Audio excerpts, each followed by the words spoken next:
ஒன்றும் பேச வேண்டாமா?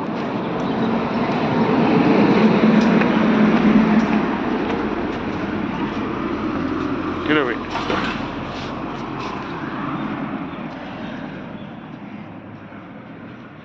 அப்படி போ.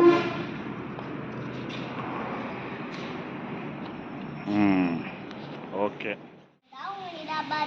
இப்போ நம்ம எங்கே இருக்கோம்னா எங்கள் அப்பாவோட மாருதி சுசுகி ஷோரூமில் இருக்கோம். அந்த ஷோரூமில் நாளைக்கு 5:30 நியூ ஸ்விஃப்ட் லான்ச் பண்ண போகிறாங்க. எல்லோரும் ஃபேமிலியோடு வந்துடுங்க. தேங்க்யூ. 25.75 கிலோமீட்டர் மைலேஜ் கிடைக்கும். சேஃப்டிக்காக 6 ஏர் பேக்ஸ் இருக்கு. வயர்லெஸ் சார்ஜர் இருக்கு. ட்ருக்கு இருக்கு. ட்ருக்கு பின்னாடி உட்காந்து போறதுக்கு ரியர் ஏசி கொடுத்துருக்காங்க.